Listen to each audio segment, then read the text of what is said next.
கல்வியில் சிறந்த தமிழ்நாடு புகழ் கம்பன் பிறந்த தமிழ்நாடு அப்படின்ற பாரதியார் பாடியிருப்பார். அதே மாதிரி தான் பார்த்தீங்கன்னா தமிழ்நாட்டு மாணவர்கள் இந்த வருஷம் +2 தேர்வுகளிலையும் சிறப்பாக செயல்பட்டிருக்காங்க.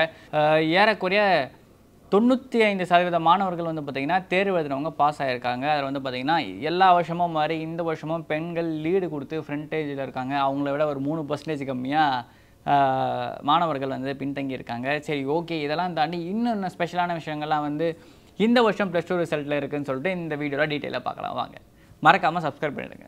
டிஎம்கே ஆட்சிக்கு வந்ததுக்கப்புறமா 2021 டிஎம்கே ஆட்சி வந்ததுக்கப்புறமா நடக்கிற எல்லா தேர்வுலையும் ஒரு சின்ன மைலேஜ் இன்க்ரீஸ் ஆகிட்டே இருக்குது. தொடர்ச்சியாக பார்த்தீங்கன்னா திராவிட கட்சிகள் தமிழ்நாட்டில் எஜுகேஷனை வளர்த்துக்கிட்டே இருக்கிறது பார்த்தீங்கன்னா எல்லாருமே பார்க்க வேண்டியதாக இருக்குது. குறிப்பாக ஏடிஎம்கே டிஎம்கே ரெண்டுத்துக்குமே கல்வி வளர்ச்சியில் தமிழ்நாடு சிறந்து விளங்குறதுல ஒரு முக்கியமான ஒரு பங்கு இருக்குது.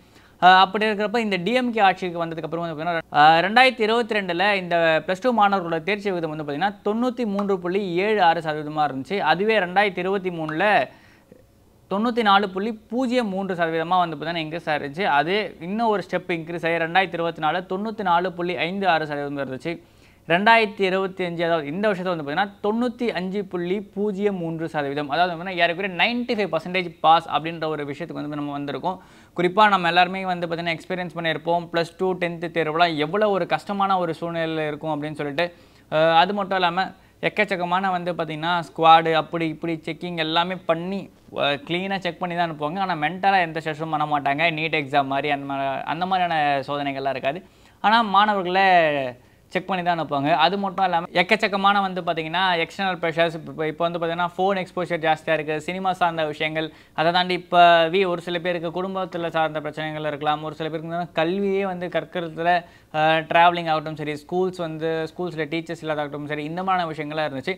அப்படி இருந்துமே இந்த வருஷம் தேர்வு எழுதின 7,92,494 மாணவர்களில் 7,53,142 மாணவர்கள் பார்த்தீங்கன்னா வெற்றி பெற்றிருக்காங்க. மாணவ மாணவியர் அப்படின்னு தான் சொல்லணும். ஏன்னா ரெண்டு பேரோட ஓவரால் வேல்யூ தான் பார்த்தீங்கன்னா இந்த நம்பர். சரி, ஓகே, இதில் என்னப்பா அப்படி பார்த்தா கூட ஏறக்குறைய ஒரு 40,000 பேர் ஃபெயில் ஆகிட்டாங்க அப்படின்னு சொல்லிட்டு கேட்டிங்கன்னா, அந்த 40,000 பேர் ஃபெயில் ஆனதுக்கான ரீசன் இப்போ பின்னாடி சொல்லலாம்.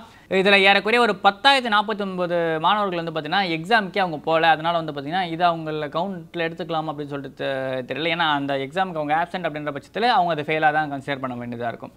அந்த 10,049 மாணவர்களுக்கான அந்த மாணவர்கள் தேர்வு எழுத போகாத காரணம் உடல்நிலை காரணமாக இருக்கலாம். இல்லை மேபி அவங்க அச்சத்தின் காரணமாக போகாமல் இருக்கலாம். சில பேருக்கு குடும்ப சூழ்நிலை காரணமாக இருக்கலாம். ஒரு சில பேரோட உறவினர்கள் யாராவது இறந்து ஆக்சிடெண்ட்டில் மாட்டி இந்த மாதிரியான விஷயங்கள்லாம் பார்க்க வேண்டியதாக இருக்குது. குறிப்பாக பார்த்திங்கன்னா இப்போ இந்த தேர்வு நடந்தப்போ பல மாணவர்களோட தந்தை தாய் அப்படின்னு சொல்லிட்டு பல இடங்களில் பார்த்தீங்கன்னா அந்த தேர்வின் போதே இறந்து போயிட்டு வீட்டில் அவங்களோட பிணத்தை வச்சுட்டே பார்த்திங்கன்னா மாணவர்களை போய் தேர்வு எழுதிட்டு ரொம்ப இறுக்கமான சம்பவங்கள் எல்லாமே நடந்துருந்துச்சு. ஆனால் அப்படிப்பட்ட மாணவர்களையும் பார்த்திங்கன்னா தேர்ச்சி பெற்றிருக்காங்க. அதில் ஒரு பையன் சொல்லியிருந்தான், அம்மா இருந்திருந்தால் இன்னும் சந்தோஷமாக இருந்திருக்கும், நான் இன்னும் கூட நிறைய மார்க் எடுத்திருப்பேன்ற மாதிரி விஷயங்கள்லாம் சொல்லியிருந்தான்.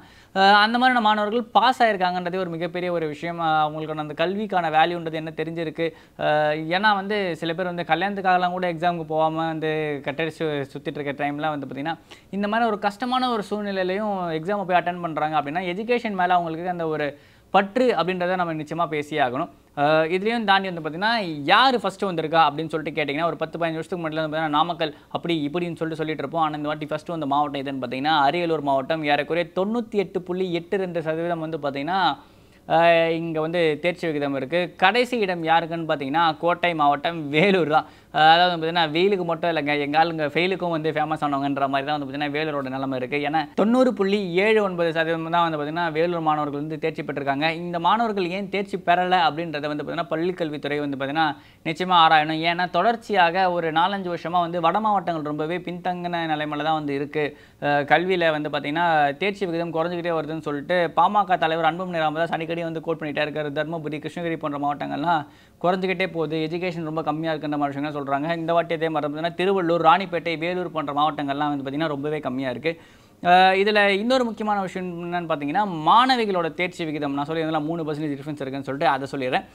மாணவிகளுக்கு வந்து பார்த்தீங்கன்னா 96.70% வந்து பார்த்தீங்கன்னா மாணவிகள் தேர்ச்சி பெற்றிருக்காங்க. மாணவர்கள் 93.16% வந்து பார்த்தீங்கன்னா மாணவர்கள் தேர்ச்சி பெற்றிருக்காங்க. இதெல்லாம் விட பெஸ்ட்டான விஷயம் என்னன்னு பார்த்தீங்கன்னா நார்மலாக வந்து ஒரு ஸ்டீரியோ டைப் வந்து செட் பண்ணிட்டாங்க. கவர்மெண்ட் ஸ்கூல் பசங்க எங்கப்பா படிக்குது, கவர்மெண்ட் ஸ்கூல் பசங்க படிக்கவே மாட்டாங்க, கவர்மெண்ட் ஸ்கூல் பசங்க ஃபெயில் ஆகிடுவாங்க அப்படின்னு சொல்லிட்டு ஒரு ஸ்டீரியோ டைப் வந்து பார்த்தீங்கன்னா காலகாலமாக ஒரு சமூகம் வந்து கவர்மெண்ட் ஸ்கூல் மேலே வந்து பார்த்தீங்கன்னா அந்த ஒரு வன்மத்தோடவே இருக்காங்க. ஆனால் அப்படிலாம் கிடையாது. கவர்மெண்ட் ஸ்கூல் வந்து பார்த்தீங்கன்னா 91.94% வந்து பார்த்தீங்கன்னா தேர்ச்சி பெற்றிருக்கு. 91.94 அப்படின்றது நம்ம 92 இடத்துல கூட 8% பள்ளிகள் தான் வந்து பார்த்தீங்கன்னா தேர்ச்சி விகிதத்தில் கம்மியாக இருக்குது. அந்த 8% ஏன் அப்படி ஆச்சு அப்படின்றத நம்ம வந்து பார்க்க வேண்டியதாக இருக்குது. என்ன பிரச்சனை அப்படின்றத பள்ளி கல்வித்துறை உடனடியாக ஐடென்டிஃபை பண்ணி அந்த மாணவர்கள் கல்வி கற்கிறதுக்கான வாய்ப்புகளை உடனடியாக ஏற்படுத்தி தரணும். இந்த வாட்டிக்கு நிறைய லிபரேஷன்லாம் கொடுத்துருந்தாங்க. என்னன்னு பார்த்தீங்கன்னா அட்டனன்ஸ்லாம் கம்மியாக இருந்தால் கூட பரவாயில்ல, நீங்கள் வாங்க நாங்கள் எக்ஸாம் எழுத வைக்கிறோன்ற மாதிரி விஷயங்கள்லாம் வந்து பார்த்தீங்கன்னா பள்ளிக்கல்வித்துறை அன்பில் மகேஷ் வந்து பார்த்தீங்கன்னா தொடர்ச்சியாக வந்து சொல்லிட்டு இருந்தார். பல இடங்கள் அவர் நின்று மாணவர்களோட பேசின விஷயம் வந்து பார்த்தீங்கன்னா ரொம்பவே வந்து அருமையாக இருந்துச்சு. ஏற்கனவே இது இருந்த பள்ளிக்கல்வித்துறை அமைச்சர் செங்கோட்டையனும் இதே மாதிரி விஷயங்கள்லாம் பண்ணிட்டு இருந்தார். இவங்க 2 பேருமே வந்து குறை சொல்கிற அளவுக்கு ஒன்றும் கிடையாது. இருந்தாலும் பள்ளிகளில் நடக்கக்கூடிய ஒரு சில குற்ற சம்பவங்கள், ஒரு சில இந்த போஸ்கோ ரீதியான இந்த மாதிரியான சம்பவங்கள்லாம் வந்து பார்த்திங்கன்னா இவங்க இன்னும் அதில் கவனத்தில் எடுத்துக்கணும், அந்த பாதுகாப்பை உறுதிப்படுத்தணுன்ற ஒரு கேள்வியை மட்டும் நம்ம ஒரு விஷயத்தை மட்டும் முன்வைக்க வேண்டியதாக இருக்குது. இதை தாண்டி பர்சன்டேஜ் வைஸில் என்னென்ன மாவட்டங்கள் வந்து லைனாக வருதுன்றதை அப்படியே பார்த்துலாம். அரியலூர் வந்து பார்த்திங்கன்னா ஃபஸ்ட் பிளேஸ் இருக்குன்னு ஆல்ரெடி சொல்லிட்டேன், 98.82%. ஈரோடு 97.98%. திருப்பூர் 97.53%, கோவை 97.48%, கன்னியாகுமரி 97.01%. இந்த 5 மாவட்டங்கள்லாம் வந்து பார்த்திங்கன்னா ஃபஸ்ட் பிளேஸில் இருக்குது. கடைசியாக இருக்க மாவட்டத்தை மட்டும் நான் அப்படியே லைனாக சொல்கிறேன்னு பார்த்தீங்கன்னா ராணிப்பேட்டை 92.78%, புதுக்கோட்டை 92.55%, திருவள்ளூர் 91.49%, கள்ளக்குறிச்சி 90.96%, வேலூர் 90.79%. அதாவது இந்த மாவட்டங்கள்லாம் வந்து பார்த்திங்கன்னா ரொம்பவே கம்மியாக இருக்குது. அதே மாதிரி தமிழ்நாட்டு மட்டும் தான் சொல்லுவியா அப்படின்னு கேட்டிங்கன்னா இல்லை, பாண்டிச்சேரி காரைக்கால்லாம் வந்து பார்த்தீங்கன்னா 98-99% வந்து பார்த்திங்கன்னா வெற்றி பெற்றிருக்காங்க. காரைக்காலில் 98.12%, புதுச்சேரி 98.57%. இந்த அளவுக்கு வந்து பார்த்திங்கன்னா மாணவர்களோட இந்த தேர்ச்சி விகிதம்ன்றது இருக்குது. குறிப்பாக இங்கே இந்த ராணிப்பேட்டை, புதுக்கோட்டை, திருவள்ளூர், கள்ளக்குறிச்சி, வேலூர் மாவட்டங்களில் திருவள்ளூர், ராணிப்பேட்டை, வேலூர் 3மே வட மாவட்டங்கள், சென்னைக்கு மிகவும் அருகில் இருக்க மாவட்டங்கள். அப்படி இருந்துமே இவங்களுக்கு அந்த எக்ஸ்போஷர் ஏன் கம்மியாக இருக்குது, ஏன் மாணவர்கள் ஃபெயில் ஆகிறாங்கன்றதை வந்து பார்த்திங்கன்னா பள்ளிக்கல்வித்துறை உடனடியாக ஐடென்டிஃபை பண்ணணும். என்னென்ன எக்ஸ்டர்னல் ஃபேக்டர்ஸ் வந்து இவங்க வந்து பாதிக்கப்படுறாங்க, போதையினாலையா இல்லை மொபைல் ஃபோன்ஸ்னாலையா இல்லை வேறு ஏதாவது புறச்சூழல்கள் இருக்கா அப்படின்றத வந்து பார்த்திங்கன்னா பள்ளிக்கல்வித்துறை உடனடியாக அலசினா தான் அடுத்து வர மாணவர்களோட சந்தி தான் நம்ம காப்பாற்ற முடியும். அரசு பள்ளிகள் அதிகமாக தேர்ச்சி பெற்ற மாவட்டங்களையும் நம்ம பார்த்துடலாம். அதில் வந்து பார்த்திங்கன்னா இதில் முதல்ல இருக்கிறது அரியலூர் மாவட்டம் தான். 98.32% வந்து பார்த்திங்கன்னா வெற்றி பெற்றிருக்காங்க. அதே மாதிரி வந்து பார்த்திங்கன்னா ஈரோடு 96.88%, திருப்பூர் 95.64%, கன்னியாகுமரி 95.06%, கடலூர் 94.99%. ஏறக்குறைய அரியலூர் மாவட்டத்தில் கவர்மெண்ட் ஸ்கூல்ஸுமே வந்து பார்த்திங்கன்னா சூப்பராக பர்ஃபார்ம் பண்ணியிருக்காங்க. ரெண்டுத்துக்குமான டிஃப்ரென்ஸ் வந்து பெருசாக ஒன்றும் சொல்லிக்கிற அளவுக்கு ரொம்பவே கம்மி தான். அதாவது பார்த்திங்கன்னா அரியலூர் மாவட்டத்தில் கல்வி வளர்ந்துக்கிட்டே போகுது.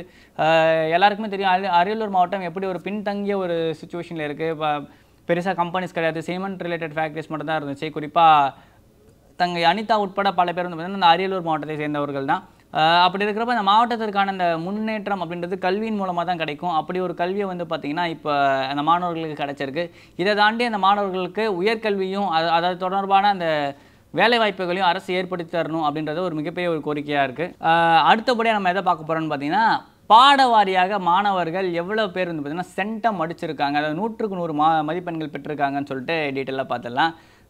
தமிழில் 135 மாணவர்கள் வந்து பார்த்திங்கன்னா சென்டம் அடிச்சிருக்காங்க. ஆங்கிலத்தில் 68 மாணவர்கள், கணினி அறிவியலில் 9536 மாணவர்கள், வணிகவியலில் 1624 மாணவர்கள், பொருளியலில் 556 மாணவர்கள், கணிதத்தில் 3022 மாணவர்கள், கணினி பயன்பாடுகள் அதாவது கம்ப்யூட்டர் அப்ளிகேஷன்ஸ் வந்து பார்த்திங்கன்னா 4208 மாணவர்கள், கணக்கு பதவியியல் 1240 மாணவர்கள், உயிரியலில் 827 மாணவர்கள், இயற்பியலில் 1125 மாணவர்கள், வேதியியலில் 3181 மாணவர்கள், விலங்கியலில் 36 மாணவர்கள், வணிக கணிதம் மற்றும் புள்ளியியலில் வந்து பார்த்திங்கன்னா 273 பேர் பெற்றிருக்காங்க, தாவரவியலில் 269 பேர் பெற்றிருக்காங்க.